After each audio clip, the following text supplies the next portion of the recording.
Shalom Nathan.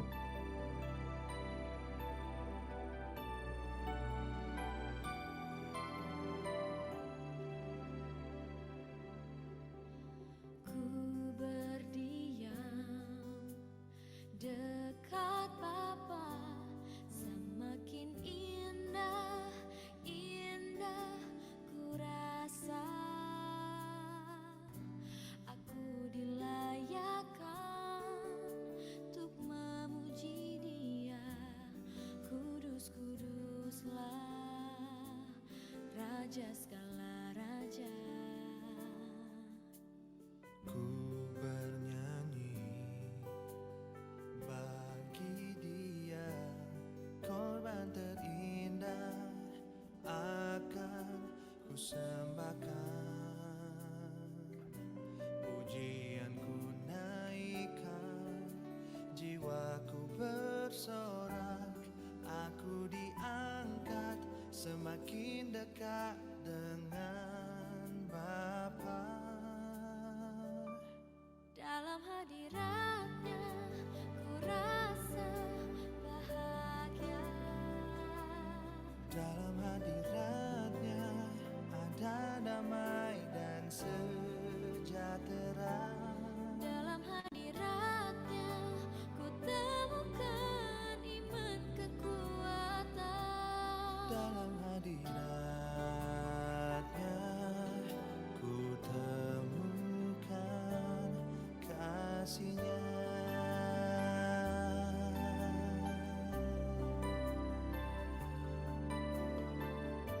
Ku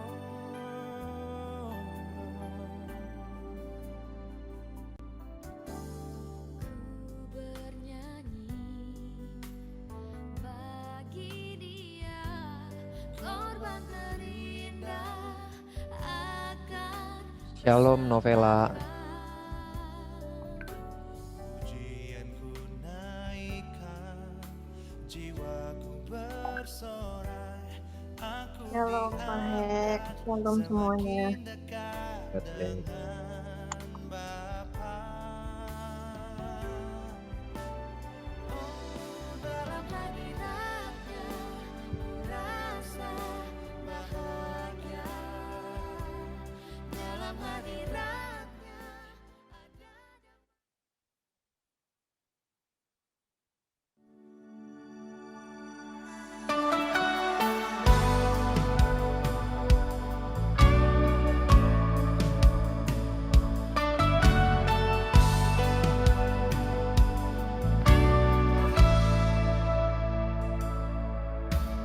Tak sebatas lagu, tak sebatas perlu, ku datang Tuhan. tak hanya berkat-Mu menyentuh hatimu, rinduku Tuhan. Selidiki hatiku, apa ku sungguh mengasihi-Mu. Tuhan, ini yang ku punya, kehidupan yang telah Kau beri. Kasih-Mu buatku mengerti, hidupku ini lagu cinta untukmu.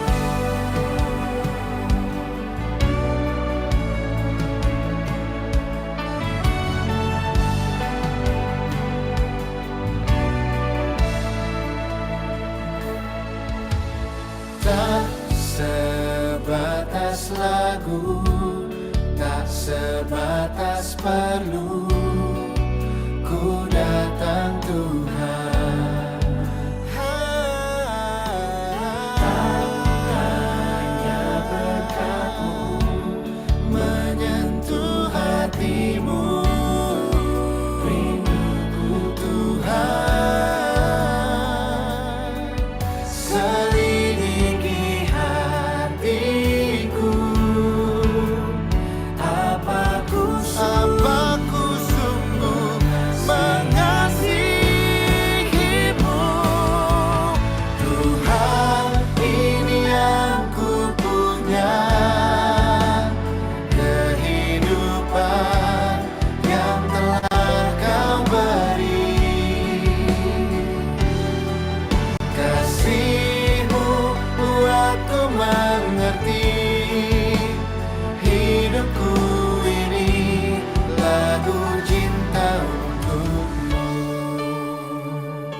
punya kehidupan yang telah Kau beri.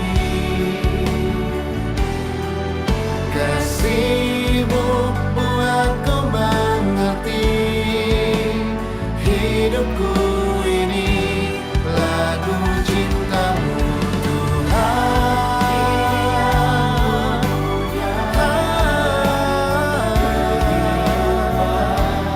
Yang telah Kau beri.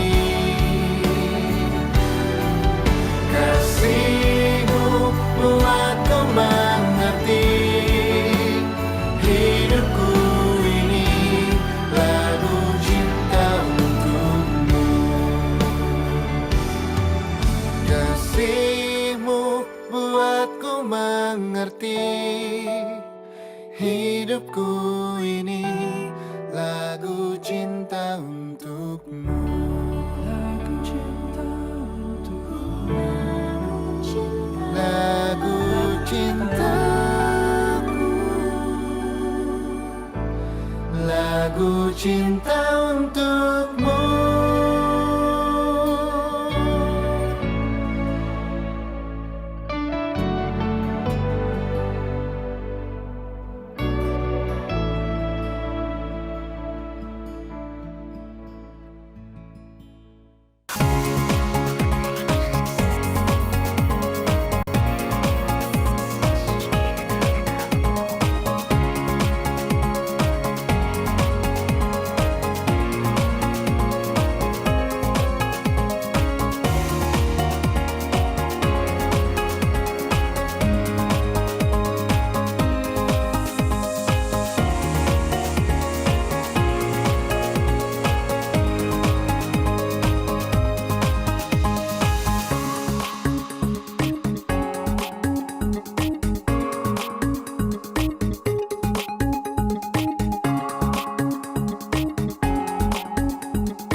Shalom.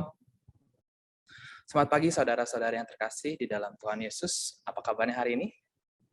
Semoga kita semua diberikan kesehatan, damai, dan sukacita.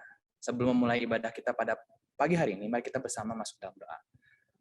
Mari kita berdoa. Ya Tuhan Yesus, kami mengucap syukur Bapa atas kasih karunia dan rahmat kasih setiamu yang tak berkesudahan sampai dengan hari ini Bapa. Terima kasih atas nafas kehidupan, kami bisa berkumpul bersama untuk memuji dan memuliakan nama-Mu, mendengar firman-Mu, Bapa. Ampuni kami akan kesalahan kami lakukan secara sengaja maupun tidak sengaja. Sucikan kami, Bapa. Layakkan kami agar kami dapat masuk dalam hadirat-Mu lebih dalam lagi. Ya Bapa, siaplah kami untuk bersuka cita di dalam kasih-Mu, Bapa, dalam hadirat-Mu. Terima kasih Tuhan Yesus, hanya di dalam nama-Mu, Tuhan Yesus Kristus, kami berdoa dan mengucap syukur. Haleluya. Amin. Selamat beribadah.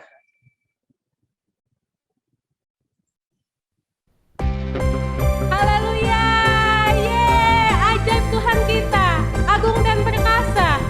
Dia sumber kemenangan kita semua. Dia layak berkuasa dan memerintah untuk selama-lamanya. Ayo jemaat Tuhan, mari kita lebih lagi dalam memuji Tuhan. Kita senangkan hati Dia dengan pujian kita. Haleluya. Mari kita lebih lagi bersama-sama.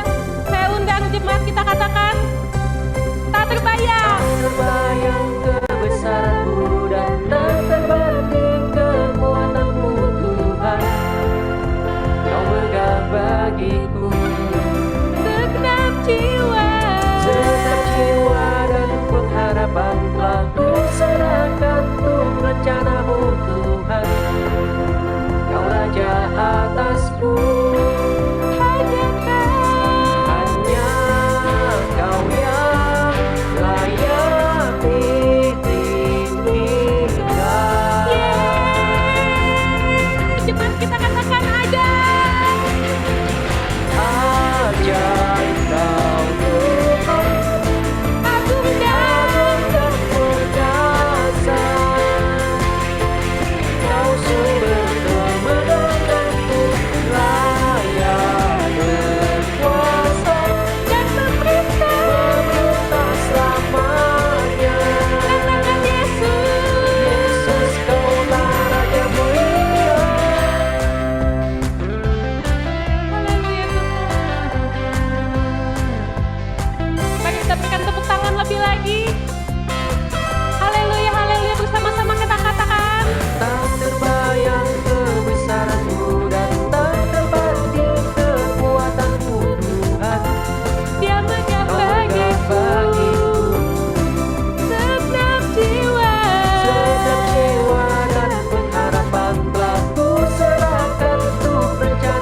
bersama-sama. Jemaat Tuhan lebih lagi, kita senangkan hati Dia, hati Tuhan. Haleluya. Karena Dia adalah Tuhan yang sangat luar biasa. Ajaib Kau Tuhan. Bersama-sama katakan, Ajaib Kau Tuhan, agung dan perkasa. agung dan perkasa. Kau sumber, Kau sumber kemenanganku, layak berkuasa dan memerintah.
Tuhan mengatasi bumi. Haleluya. Biarlah roh dan jiwa kita disegarkan saat kita tadi masuk dalam puji-pujian dan penyembahan kita bagi pengagungan nama Tuhan. Kita siapkan hati kita untuk mendengarkan firman Tuhan dan jadikan diri kita bukan hanya sebagai pendengar firman Tuhan, tapi juga pelaku firman Tuhan. Saat ini kita kedatangan pembicara dari luar JKI, gitu. Rekan saya dulu kita pernah satu tim dalam pelayanan, kami pernah satu tim, bahkan saya pernah sempat nge-mentoring, jadi mentor beliau gitu.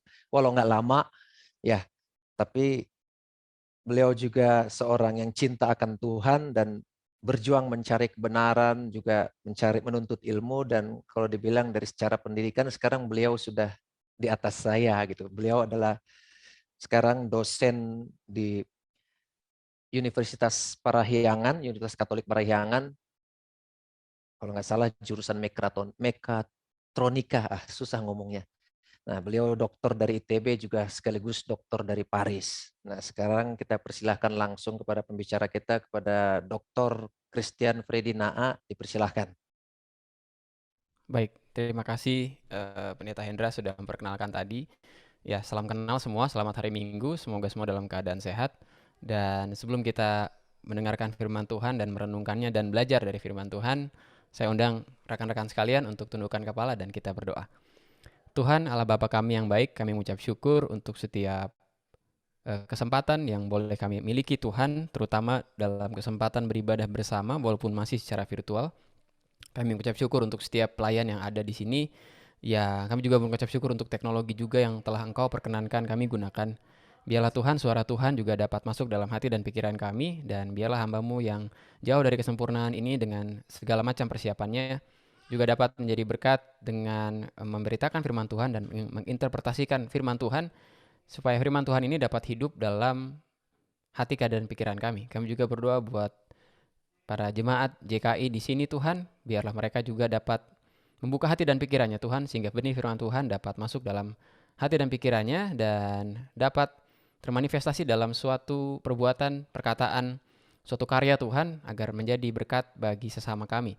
Sehingga pada saat mereka melihat berkat kami, melihat buah perkataan, perbuatan, dan karya kami, mereka dapat memuliakan nama Tuhan saja. Terima kasih Tuhan Yesus Kristus. Segala pembacaan firman Tuhan dan perenungannya hanya kami serahkan hanya di dalam nama Tuhan Yesus Kristus. Haleluya. Amin. Baik, salam kenal juga. Tadi sudah diperkenalkan dan betul Pak Hendra ini salah satu orang yang berpengaruh dalam kehidupan saya ya. Saya nggak tahu kehidupan saya gimana kalau tidak bertemu Pak Hendra ketika itu. Mungkin sekitar tahun 2005, 2006 ya, jadi cukup lama juga. Ya baik rekan-rekan, saya membawakan satu tema yang belakangan menjadi perenungan saya secara pribadi dalam katakanlah beberapa bulan ini ya. Dan betul-betul firman Tuhan yang dibaca ini berawal dari satu tugas kepada saya waktu itu membacakan atau membawakan firman Tuhan di gereja saya sendiri di GKI Cimahi dalam satu persekutuan doa menjelang Pentakosta ketika di awal tahun 2021 ini. Nah, kemudian saya bawakan firman Tuhan ini ke beberapa tempat. Jadi di sini adalah tempat keempat di mana saya bawakan firman Tuhan ini karena sangat personal dalam kehidupan saya pribadi dan semoga juga bisa menjadi satu kabar baik bagi saudara-saudara sekalian ya. Nah, saya berikan judul mengalirkan berkat dan memperluas kerajaan Allah ya. Nah, saya akan mengajak rekan-rekan sekalian untuk membuka Alkitab. Walaupun di slide ada, tapi kalau ada Alkitab buku atau Alkitab digital bisa kita bacakan bersama-sama ya, yaitu dari Yohanes 7 ayat 37 dan saya bacakan sampai ayat 39. Jadi Yohanes pasalnya yang ke-7 ayat 37 sampai 39. Ya, firman Tuhan berkata demikian.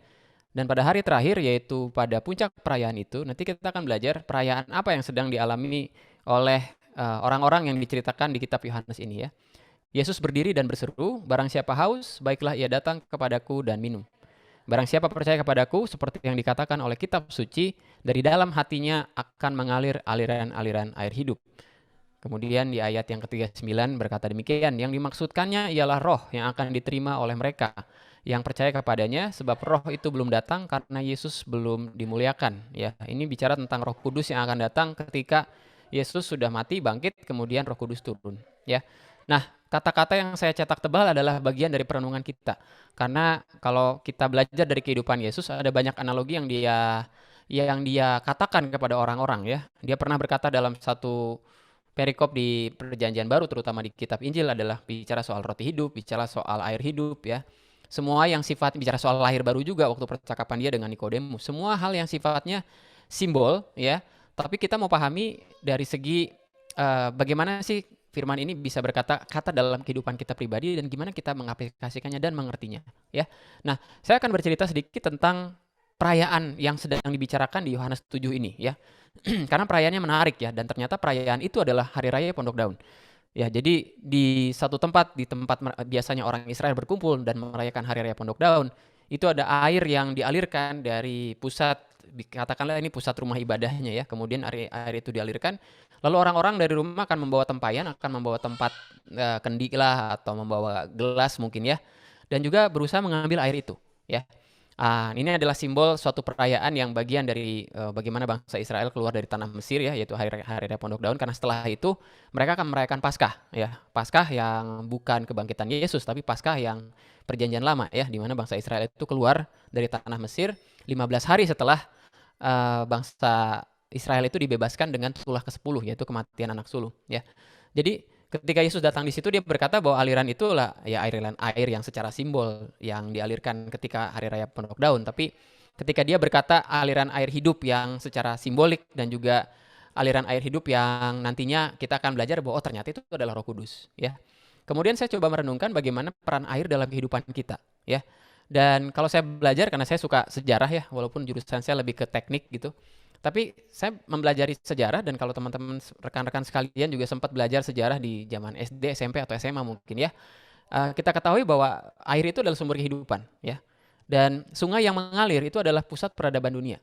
Jadi di mana ada sungai, maka biasanya peradaban dunia paling maju itu ada di daerah itu ya. Jadi sungai itu, air itu adalah yang memberi kehidupan. Cuma syaratnya adalah air yang mengalir ya. Jadi kalau hanya bentuknya danau, kalau hanya bentuknya gumpalan air, itu tidak terlalu memberkati orang banyak. Tapi harus berupa sungai. Karena sungai itu membawa kehidupan ya.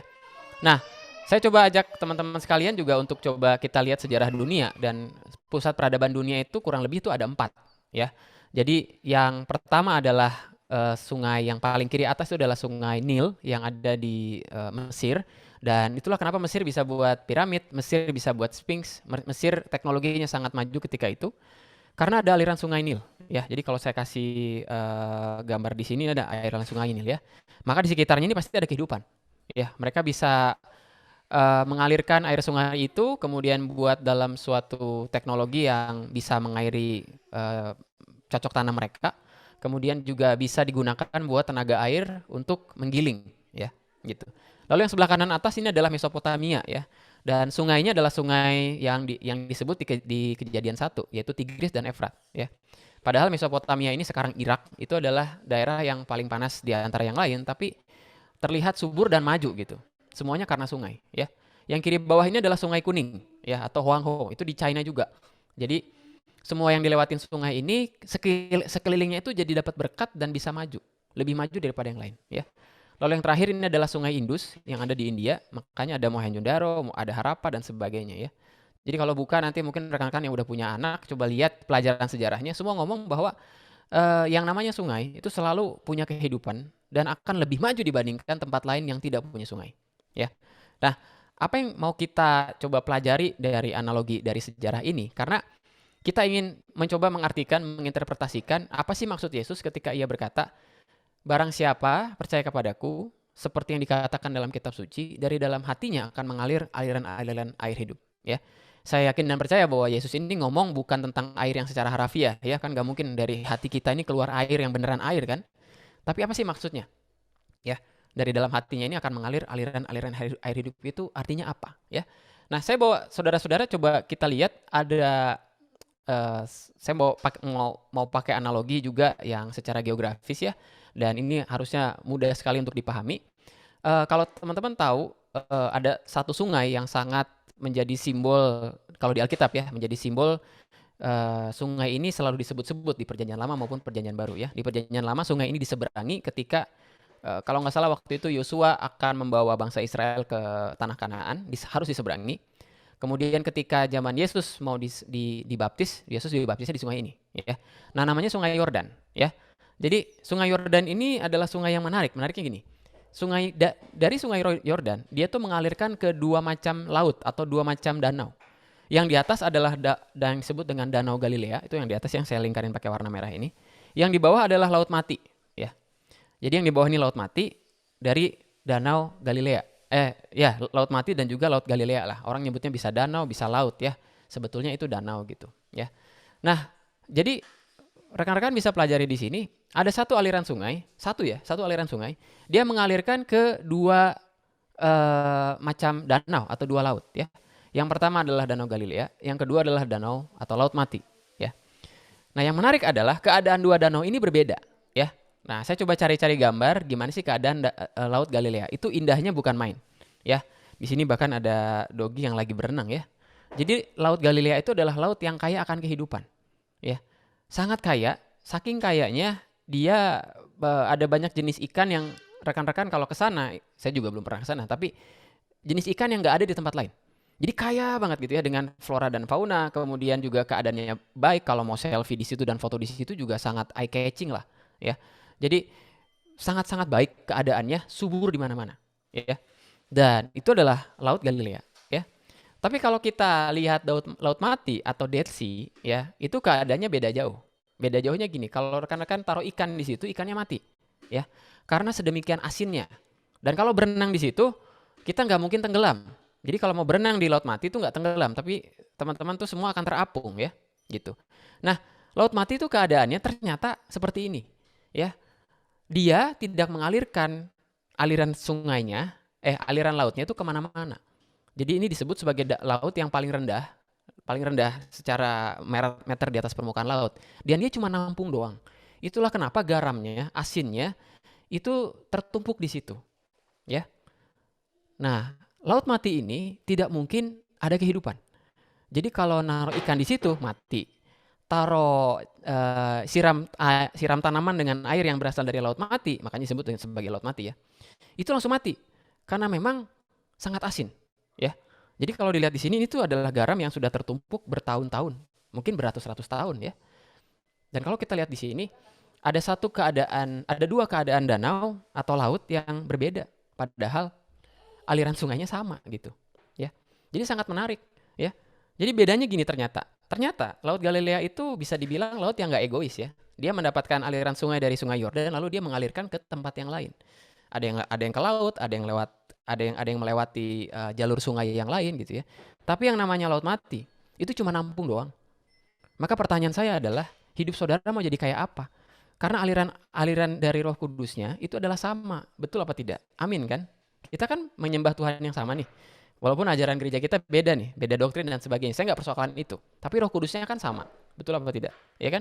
Karunia Roh Kudusnya juga bermacam-macam. Ya, ada karunia ini, tapi Roh Kudusnya satu. Jadi pertanyaannya adalah, saudara mau jadi laut yang mana? Karena Roh Kudusnya sama, cuman yang satu nggak egois. Kalau dilihat dia mengalirkan kemana-mana ya. Yang satunya cuma nampung dari Sungai Yordan, nampung dari yang lain, tapi dia cuma mengambil, kalau saya boleh kasih tanda kutip, berkat itu buat dia sendiri. Dia nggak pernah mau bagikan itu dengan orang lain. Ya, pertanyaannya. Dulu waktu saya pelajari ini, mungkin sekitar waktu saya kuliah dulu ya, saya kira Laut Mati itu keadaannya buruk dan orang nggak mau deket-deket. Tapi ternyata kalau teman-teman lihat di situ, kalau foto di situ tetap bagus. Jadi pelajarannya adalah kayak gini. Pelajarannya adalah Laut Galilea dapat memberi kehidupan karena ia mengalirkan air, sementara Laut Mati walaupun indah dan sangat indah, ia membawa kematian bagi sekitarnya. Jadi Laut Mati itu bukan laut yang mengerikan. Dan kalau teman-teman datang ke sana, itu adalah salah satu objek wisata kalau orang lagi tur Israel. Itu adalah salah satu tempat yang paling indah yang kalau berenang nggak mungkin tenggelam. Karena airnya sangat asin. Ya, tapi nggak ada kehidupan. Orang Kristen juga sama. Ya, pelajarannya bagi kita semua, kehidupan kita bisa sangat menarik.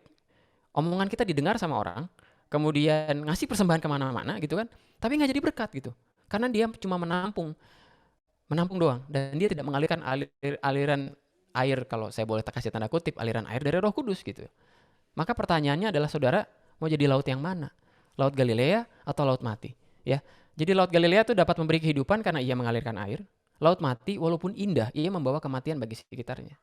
Jadi dalam kehidupan kita bisa melihat orang Kristen menyembah Tuhan yang sama, walaupun mungkin beda gereja, yang kehidupannya tuh indah sekali, tapi kalau orang deket-deket, rohaninya mati, jiwanya mati gitu kan, fisiknya juga mungkin dalam keadaan tidak baik gitu ya.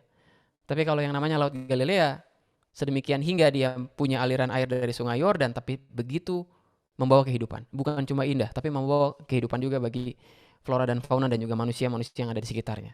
Ya, karena saya pikir dulu laut mati, wah kayaknya kalau laut mati nggak ada orang yang mau deket, bau lah mungkin, ataukah tidak menarik. Tapi kalau lihat fotonya, sangat menarik. Bisa digunakan kita buat berfoto dan kita tuh bisa selfie di situ dan foto bersama. Dan kalau teman-teman lihat di YouTube bagaimana orang mengabadikan video, bagus banget.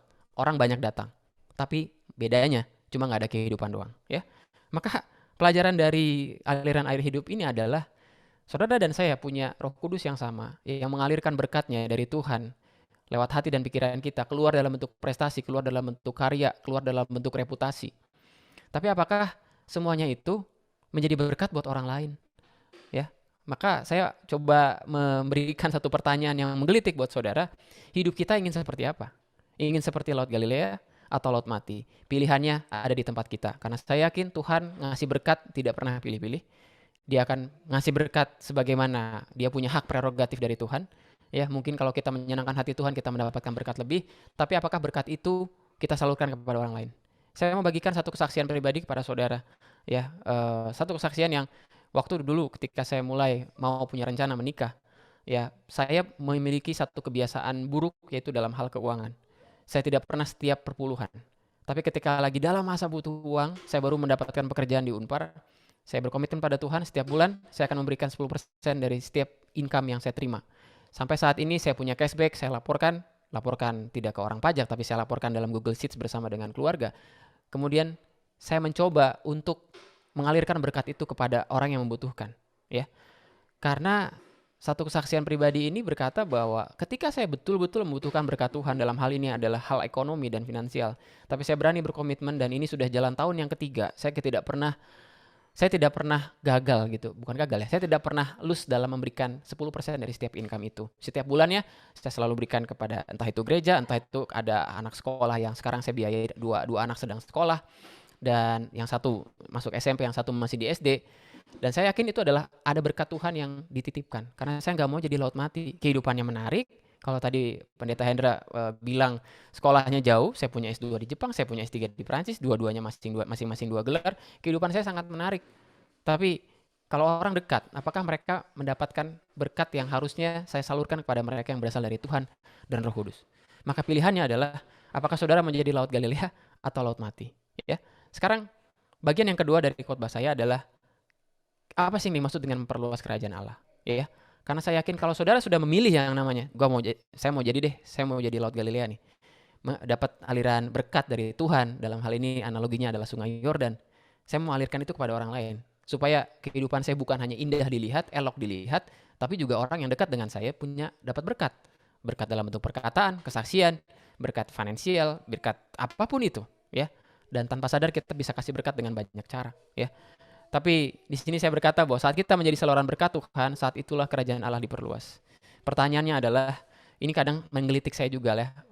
Mungkin saudara pernah berdoa atau dengar doa dari orang lain dan kadang di doanya itu disebutkan kata-kata demikian. Biarlah persembahan ini dapat digunakan untuk memperluas kerajaan Allah. Apa sih yang dimaksud dengan memperluas kerajaan Allah kan? Ya, apakah semua orang jadi Kristen gitu? Apakah gereja jadi ada di mana-mana ya? Padahal gereja juga ada di mana-mana nih ya. Di Jalan Kebonjati misalnya, di situ ada GKP Kebonjati dan ada GKI Kebonjati. Apakah kerajaan Allah itu adalah kerajaan Allah secara fisik ya? Nah dulu saya mikir, saya nggak punya bayangan ini, diajarin di sekolah minggu, diajarin di mana-mana. Apa sih yang dimaksud dengan kerajaan Allah? Apakah semua jadi tentara Tuhan gitu kan, pakai ketopong, kemudian pedang dan sebagainya? Dan ternyata kerajaan Allah ini bukan suatu hal yang suatu hal yang harafiah, yang bisa kita lihat ya. Tapi ternyata saya coba mengutip dari Roma 14 ayat 17 sampai 18 berkata demikian. Sebab kerajaan Allah bukanlah soal makanan dan minuman, tapi soal kebenaran, damai sejahtera dan sukacita oleh Roh Kudus. Karena barang siapa melayani Kristus dengan cara ini, ia berkenan bukan cuma kepada Allah, tapi juga dia juga akan dihormati oleh manusia, ya. Maka kalau kita lihat di sini, kerajaan Allah itu bukan secara fisik dalam bentuk makanan, minuman, berkat dan sebagainya, walaupun itu penting buat kita. tapi soal kebenaran, damai sejahtera, dan sukacita oleh Roh Kudus. Ya, karena barang siapa melayani Kristus dengan cara ini, ia berkenan kepada Allah dan dihormati oleh manusia. Ya, saya coba kasih satu ilustrasi mungkin atau satu supaya nyata dalam kehidupan kita kan ya. Kalau saudara datang ke suatu tempat, saudara ketemu dengan orang lain, mau datang kemanapun itu, apakah saudara memperluas kerajaan Allah atau tidak? Lihat, bukan tentang saudara bawa makanan dan minuman. Ya, saya senang juga kalau saudara datang ke rumah saya lalu bawa makanan dan minuman ya. Tapi apakah saudara menyebarkan kebenaran, damai sejahtera, dan sukacita gitu? Ataukah ngumpul cuma buat ngomongin orang, misalnya seperti itu ya? Ataukah ngumpul cuma ngomongin ya event terbaru, ada konsep terbaru atau ada drama Korea terbaru misalnya? Ataukah saudara memberikan suatu berkat lewat kata-kata saudara, lewat prestasi saudara, lewat karya saudara gitu? Maka konsep memperluas kerajaan Allah itu artinya adalah, menurut saya adalah, kalau kemanapun kita pergi, dan kita disebut sebagai agen kerajaan Allah kan, kita pergi itu mendatangkan damai sejahtera gitu ya. Kadang saya kalau membawakan webinar buat anak SMA gitu kan, ngomongin soal kerajaan Allah, saya bilang sederhananya gini lah. Kalau anak-anak SMA itu, kalau anak SMA itu kan suka ada kerja kelompok ya. Begitu kerja kelompok kan dibaginya kadang sama gurunya itu kan secara acak ya. Saya bisa dapat siapa gitu. Lalu saya ngetes sama mereka. Apa pikiran temanmu yang lain kalau kamu masuk dalam kelompok mereka? Apakah mereka bilang terpujilah Tuhan gitu ya, saya sangat beruntung dapetin dia sebagai anggota kelompok karena kerjanya baik gitu kan? Ataukah mereka bilang celaka dunia dan akhirat misalnya, lalu mereka bilang gue gak mau satu kelompok sama dia? Buat saya yang namanya memperluas kerajaan Allah adalah pada saat kita bisa menyebarkan kebenaran itu bicara soal value kerajaan Allah, nilai-nilai kerajaan Allah, dan juga damai sejahtera dan sukacita ya. Sukacita berbeda dengan bahagia, betul apa tidak? Ya kan, kalau bahagia saya dapat hadiah saya bisa bahagia, tapi sukacita saya dapat hadiah atau tidak, ada yang namanya satu manifestasi yang keluar dari Roh Kudus dalam hati kita, sehingga kita tuh dapat sukacita senantiasa. Ya, maka pertanyaan saya adalah, apa sih pikiran orang-orang pada saat kita hangout sama mereka? Hangout tuh jalan-jalan sama mereka, ketemu sama mereka, berada dalam satu meja makan yang sama. Pada saat itulah kita bisa mendatangkan yang namanya kebenaran, damai sejahtera, dan sukacita pada saat kita datang di situ. Ya, apakah ketika ngumpul keluarga justru kita yang paling dihindari karena orang ngobrol sama kita? Ya, apakah kita menawarkan banyak hal, bisnis lah, sekarang lagi rame masalah investasi dan sebagainya gitu kan? Apakah kita berusaha untuk mendapatkan keuntungan buat kita, ataukah kita memang secara tulus mau kasih value kepada orang lain? Ya, ini jadi pertanyaan kita bersama ya. Jadi pertanyaan yang pertama, saudara mau jadi Laut Galilea atau Laut Mati? Kita mendapatkan berkat dan juga pewahyuan dari Roh Kudus yang sama, tapi pilihan kita buat menyalurkan itu kepada orang lain ya. Maka ada banyak hal yang coba saya berikan secara praktis kepada saudara ya. Mulai perhatikan kata-kata saudara. Apakah kata-kata saudara menyakiti orang lain, gibahin orang lain atau ngomongin orang lain ya, dan rasanya puas sekali kan kalau kita ngomongin orang lain gitu kan? Ataukah saudara membawa berkat dari mulut yang Tuhan berikan? Karena apapun yang keluar dari mulut, keluar dari hati, betul apa tidak ya? Makanya kan kata firman Tuhan gitu ya, tidak mungkin yang namanya mata air yang pahit itu ngeluarin yang manis gitu ya. Makanya tuh kadang-kadang ya, saudara pernah dengar nggak ungkapan orang kayak gini? Tuh si itu siapapun dia, tuh si itu ya. Sebenarnya ya, kata-katanya jelek tuh, tapi hatinya baik. Menurut saya nggak mungkin kayak gitu, karena kata firman Tuhan, kata-kata itu selalu keluar dari hati yang baik gitu kan. Perbendaharaan hati kita yang baik, ya kan? Kemudian pada saat saudara di tempat kerja, di saudara bisnis, apakah saudara memberikan yang terbaik? Karena disitulah kerajaan Allah ada, ya.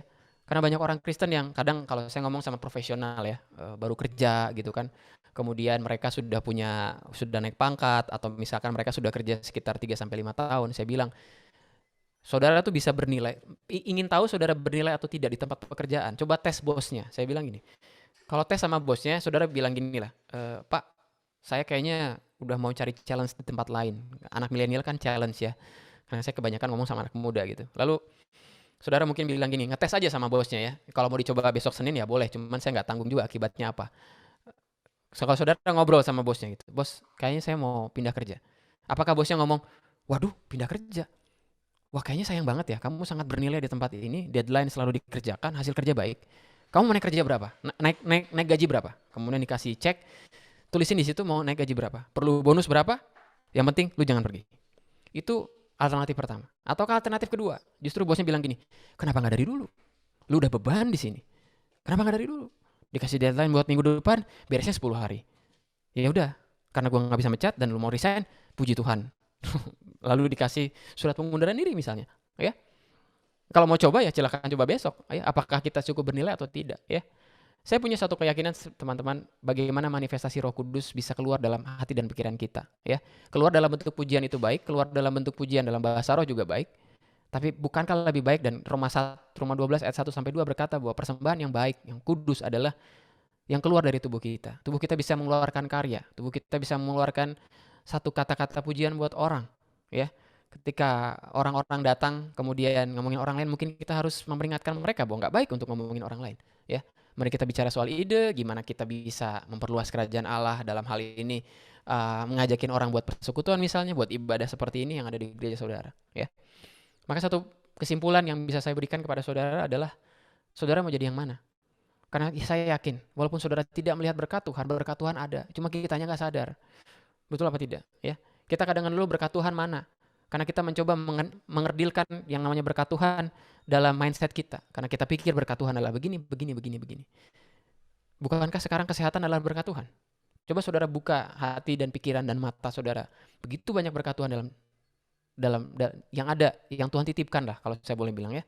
Dan yang bisa kita lihat dalam keseharian kita. Tapi apakah berkat itu kita salurkan kepada orang lain? Bisa berupa finansial, bisa berupa satu kesehatan buat orang lain. Kita membantu tanpa pamrih kepada teman dan juga rekan kerja atau siapapun yang ada di sekitar kita, ya. Maka saya akan menutup perenungan firman Tuhan kita dan juga ibadah di firman Tuhan di ibadah ini. Saudara mau jadi yang mana? Saudara mau jadi laut Galilea yang mau mengalirkan berkat Tuhan, ataukah saudara mau jadi laut mati yang maunya cuma nerima gitu kan? Atau gini deh, coba saudara cek doa saudara selama ini kayak apa. Kalau saudara doanya cuma sekedar minta, saudara jadi laut mati. Apakah ada orang lain dalam doa saudara?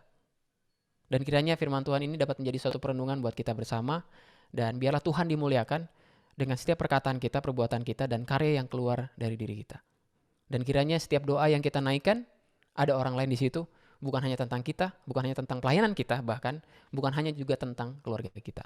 Tuhan Yesus memberkati kita bersama, dan saya akan tutup dalam doa, dan saya undang saudara-saudara untuk tundukkan kepala, lipat tangan saudara, dan kita berdoa. Tuhan Yesus, kami mengucap syukur untuk perenungan firman Tuhan ini. Kami belajar dari sejarah dunia bahwa sungai menjadi sumber kehidupan, dan kami juga belajar dari dua laut Galilea dan juga Laut Mati, yang mendapatkan air dari sungai yang sama, yaitu sungai Yordan. Dan kami yakin Tuhan bahwa kami mendapatkan berkat yang sama dari Roh Kudus yang sama Tuhan. Namun pertanyaan bagi kami pribadi adalah, apakah selama ini kami hanya memikirkan diri kami sendiri, memikirkan pelayanan kami sendiri, memikirkan keluarga kami sendiri, dan tidak memikirkan orang lain? Ajar kami Tuhan untuk selalu menempatkan orang lain dalam doa kami, dalam usaha kami. Dan ajar kami Tuhan untuk bisa memperluas kerajaan Allah dengan menyebarkan kebenaran, damai sejahtera, dan sukacita, berupa suatu kejujuran yang tanpa bisa dikompromikan di tempat kerja kami. Kami datang juga membawa satu kabar sukacita melalui mulut kami, terutama bagi kami yang bekerja di suatu institusi yang bukan Kristen Tuhan. Bagaimana Engkau juga bisa dimuliakan dengan kata-kata kami, perbuatan kami, dan terutama karya kami di tempat kerja. Terima kasih Tuhan Yesus Kristus, dan kami mengucap syukur untuk perenungan hari ini Tuhan. Biarlah firman Tuhan ini dapat masuk dalam hati dan pikiran kami, dan dapat keluar dalam bentuk buah. Buahnya bisa kami nikmati, keluarga kami nikmati, dan orang lain nikmati. Dan begitu mereka melihat buah perbuatan kami, yang mereka pikirkan adalah, siapakah Tuhan dari orang ini? Ada kemungkinan, semoga jawabannya adalah Tuhan Yesus Kristus yang kami sembah juga. Terima kasih Tuhan Yesus Kristus, harinya di dalam nama-Mu kami sudah berdoa, haleluya. Amin. Tuhan Yesus memberkati kita bersama. Shalom. Luar biasa untuk firman pada pagi hari ini. Terima kasih pada Dr. Christian. Saya biasa panggil Kak Kris untuk firmannya pada hari ini. Luar biasa dan memberkati sekali. Membawa perenungan dan refleksi diri pada masing-masing pada kita, termasuk saya sendiri yang luar biasa ya. Mari sebelum kita lanjut, mari kita bersama-sama bersatu di dalam doa syafaat. Mari kita berdoa. Ya Yesus, ya Bapak, ya Roh Kudus, kami mengucap syukur Bapak. Terima kasih untuk firman Tuhan pada hari ini. Buat kami Bapak mengalir sama seperti laut danau Galilea ya Bapak. Menjadi berkat, mengalirkan aliran air Roh Kudus. Memberikan kehidupan. Biarlah kami berucap apa yang manis didengar. Bernilai, membawa sukacita ya Bapak. Kami ingin hidup dengan tulus. yang membawa dampak luar biasa. Biarlah damai sejahtera yang dapat dirasakan orang-orang di sekitar kami, Bapak. Itu dibawa daripada kami, Bapak, sebagai perpanjangan tangan-Mu. Biar hingga nama-Mu Yesus dipermuliakan. Karena kemuliaan kebesaran kerajaan-Mu itu semakin diperluas, Bapak. Itulah tujuan hidup kami. Ya Bapak, kiranya Engkau yang berkati pembawa firman kita pada pagi hari ini, Bapak, Dr. Christian Fredina A. Biarlah Engkau yang memberkati ia. Engkau yang tambah-tambahkan lagi hikmat dan kebijaksanaan, Bapak. Biarlah dalam pelayanannya juga Engkau yang sertai, Bapak. Biar Engkau berkati, Bapak, pekerjaannya, apa yang ia perbuat dapat berhasil dalam pernyataan tangan-Mu, ya Bapak. Lindungi keluarganya, kesehatannya. Biarlah Engkau, Yesus, ya Bapak, yang semakin dipermuliakan dalam pelayanannya. Bapak, biarlah firman-Mu tidak berlalu begitu saja, namun menjadi rema dalam setiap hati kami, serta mampukan kami semua agar dapat menjadi pelaku-pelaku daripada firman-Mu. Ya Bapak, kami berdoa untuk God Center, gembala, wakil gembala, seluruh tim pengerja, dan seluruh jemaat yang hadir maupun tidak hadir pada saat ini, Bapak. Kau tahu, Bapak, bahwa setiap kami ada pergumulan, pribadi lepas pribadi. Biarlah Engkau yang menuntun kami dalam segala permasalahan kami. Biarlah Engkau, Bapak, yang kuatkan dan mampukan kami. Bentuk kami sesuai dengan rencana-Mu, ya Bapak. Kami yakin dan percaya Engkau yang berkuasa atas semua pergumulan kami. Ajar kami senantiasa selalu mengucap syukur setiap saat. Kami berdoa untuk hamba-hamba Tuhan di seluruh dunia, khususnya Indonesia. Biarlah Engkau sertai mampukan, sertai hamba-hamba-Mu ini, Bapak, agar dalam setiap pelayanannya, nama-Mu yang dipermuliakan. Engkau perlengkapi, Bapak, akan hikmat dan kebijaksanaan, serta kepekaan akan Engkau. Telinga yang selalu dengar-dengaran akan suara-Mu, dan biarlah kami semua diperbaharui lagi, hari lepas hari. Biarlah api semangat untuk mengerjakan tugas-Mu, membawa kabar, damai, sukacita, keselamatan nama-Mu hingga ke ujung dunia. Kami menyerahkan seluruh jajaran pemerintahan di Indonesia, ya Tuhan, Presiden Pak Jokowi, Wakil Presiden, Menteri-Menteri, dan Dewan Perwakilan, biarlah mereka semua memperoleh hikmat yang daripada-Mu, sehingga dapat menjalankan seluruh tugas-tugasnya dengan baik, jujur, adil, serta memiliki hati yang takut akan Engkau. Biarlah Bapa, mereka semua bisa menjalankan pemerintahan ini sesuai dengan kehendak-Mu. Kami berdoa untuk keadaan saat ini di mana pandemi COVID-19 masih berlangsung, ya Bapak, membawa dampak di seluruh sektor perekonomian, kesehatan di Indonesia, Bapak. Seluruh dunia ini, kami yakin dan percaya bahwa kuasa-Mu lebih besar. Ajar kami mengerti setiap rencana-Mu hingga kami senantiasa berkata, ya Tuhan Yesus, itu baik dan selalu baik. Kami berdoa biarlah penyertaan-Mu atas kesehatan, keadaan ekonomi, politik di Indonesia semakin hari semakin dipulihkan. Sebentar kami akan melanjutkan aktivitas kami, ya Bapak. Biarlah semua Engkau yang pimpin hingga kami dapat dipertemukan kembali di pertemuan-pertemuan ibadah berikutnya. Kami serahkan segala sesuatunya hanya ke dalam nama-Mu saja, Tuhan Yesus Kristus. Kami mengucap syukur dan berdoa. Amin.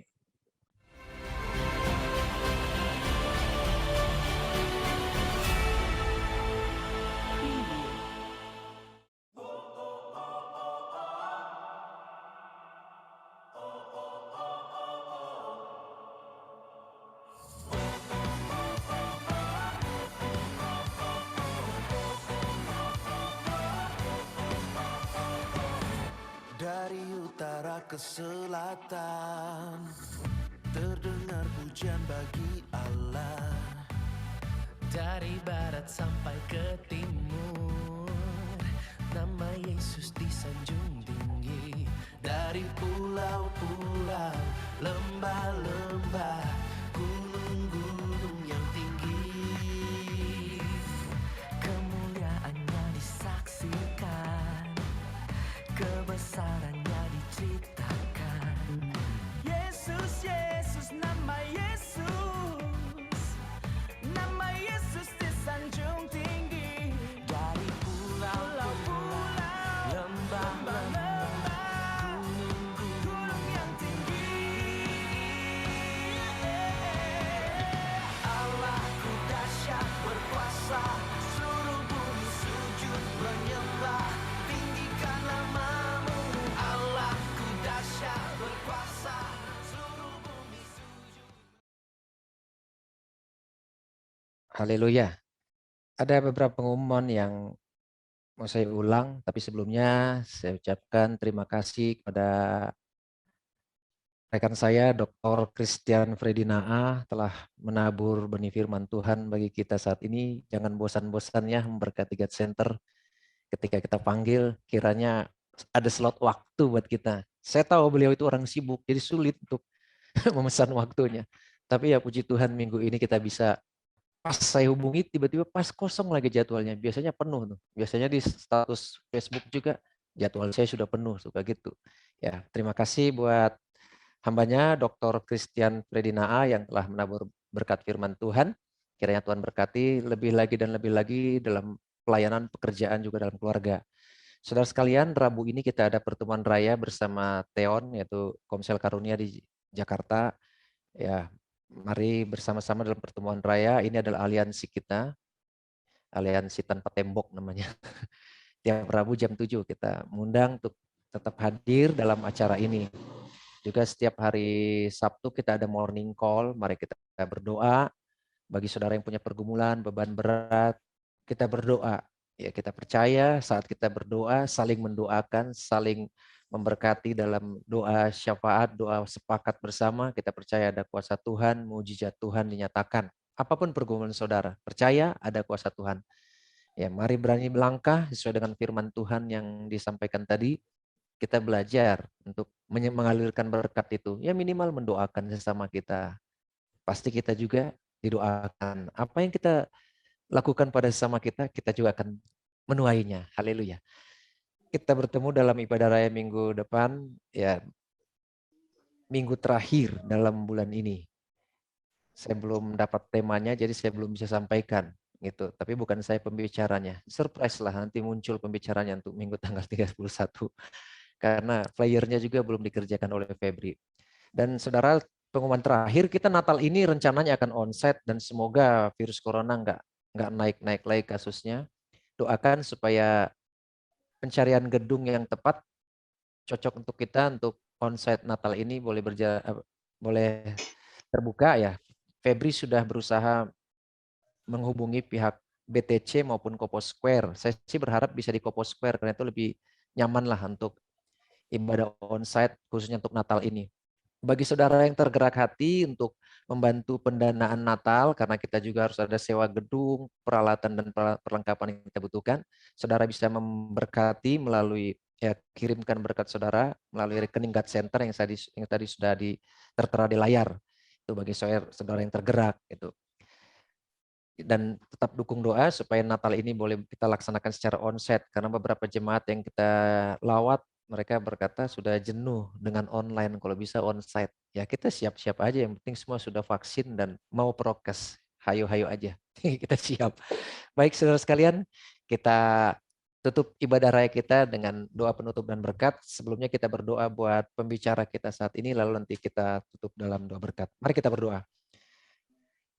Sungguh ajaib Kau Tuhan, penuh kuasa, dan kalau saat ini kami umat-Mu di God Center boleh diberkati dengan Tuhan mengutus orang hamba-Mu yang memberkati, menabur kebenaran-kebenaran firman-Mu, biarlah kami bukan hanya sebagai pendengar saja, tapi melakukan firman-Mu. Kami percaya Tuhan, kami akan mengalami kebenaran-kebenaran firman-Mu, apa yang dipesankan dalam firman-Mu, ketika kami juga belajar untuk melakukannya, belajar menjadi saluran berkat-Mu.